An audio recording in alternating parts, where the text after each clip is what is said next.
남들은 모두 즐거워 보이는데 나만 왜 이럴까?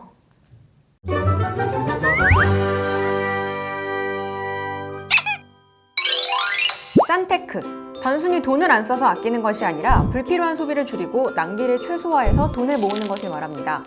경기가 어려워지면서 짠테크를 시작하려는 사람들이 많지만 여전히 짠테크와 함께 홧김 비용, 탕진잼 등의 키워드도 인기입니다.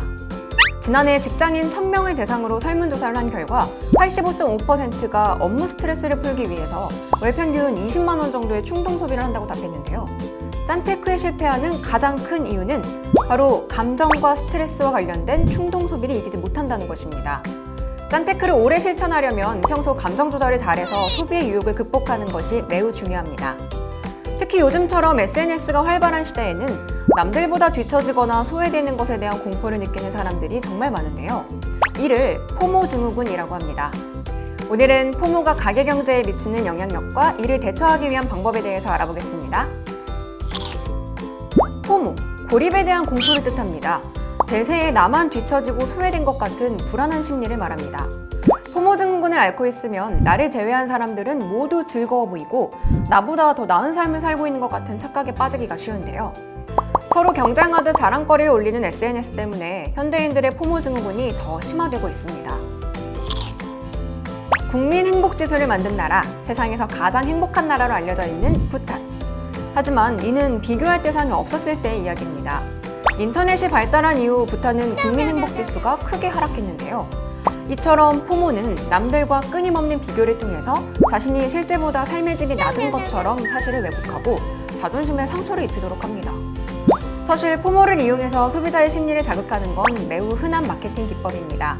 온라인 쇼핑몰이나 TV용 쇼핑을 보면 요즘 이 물건이 얼마나 인기 있는지 설명하고 완판, 품절 임박, 한정 수량 등의 단어를 강조하고 마치 지금 사지 않으면 요즘 대세인 제품을 저렴하게 살 기회를 영영 놓칠 것 같은 그런 생각이 들게끔 하는데요.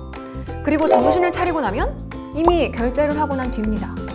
코로나19로 인해서 주식시장이 폭락했을 때도 10년 만의 기회다, 빚을 내서라도 투자해야 한다라며 큰돈을 벌 수 있는 절호의 기회인 것처럼 말하는 글들도 많았습니다. 이는 비트코인 광풍이 불 때도 마찬가지였죠. 구매를 서두르지 않으면 나만 도태된 것처럼 상대적 박탈감을 조성하는 여론이 인터넷에 퍼졌었는데요. 이처럼 포모는 충동 소비나 잘못된 투자로 이어질 수도 있기 때문에 매우 위험합니다. 최악의 경우에는 불필요한 부채까지 떠안으면서 남들을 따라하기도 하는데요. 자칫하면 큰돈을 날릴 수도 있으니까 평상시에 포모를 느끼고 있다면 경계하는 자세가 필요합니다. 세상과 단절된 채로 살지 않는 이상 다른 사람과 나를 비교하지 않는 건 매우 어렵습니다. 다른 사람들의 삶이 자꾸 눈에 보이고 귀에도 들리고 비교 대상은 늘 존재하지만 그래도 포모로 인해서 부정적인 감정을 최소화하는 방법은 있습니다. 첫 번째, 누구에게나 결핍은 있다. 이걸 인정하고 받아들여야 합니다. 스스로가 부족함이 없다고 느끼는 사람들이 이 세상에 과연 얼마나 될까요? 내가 부족하다고 느끼는 감정은 대부분의 사람들이 느끼는 자연스럽고 당연한 감정이라는 걸 이해해야 합니다. 두 번째, 가진 것에 만족하고 감사함을 느낄 줄 아는 자세가 필요합니다. 내게 부족한 것보다는 이미 가진 것에 초점을 맞추고 감사함을 느낄 줄 알아야 합니다. 한 연구에 따르면 일기나 감사일지 등을 쓰는 것이 내 기분을 좋아지게 하는 데 도움이 된다고 합니다. 세 번째, SNS보다는 직접 사람과 대면해서 친분을 쌓으세요. 코로나로 인해서 거리두기를 하고 있는 지금은 조금 어렵겠지만 직접 사람과 대면하는 것은 중요합니다. 간접적으로 대면하는 SNS로는 그 사람이 실제 어떤 상황에 있는지 알거나 관계를 형성하는 데 어려움이 있습니다. 또 외로움을 증폭시키기도 하고요. 실제로 만나서 친목도모를 하는 게 관계에 더 좋습니다. 코로나19로 인해서 사람들을 만나는 게 어려워진 지금은 주변 사람들에게 직접 전화를 걸어서 안부를 물어보면 좋겠죠? 네 번째, 눈에 보이는 얄팍한 정보를 경계하세요. 인터넷에는 잘못된 정보들이 많습니다. 이런 정보의 유혹에 넘어가지 않으려면 얼마나 그 정보를 신뢰할 수 있는지 객관적으로 잘 판단해야 합니다. 지금까지 우리의 일상에 포모가 어떤 영향을 미치고 어떻게 극복해야 하는지에 대해서 알아봤는데요.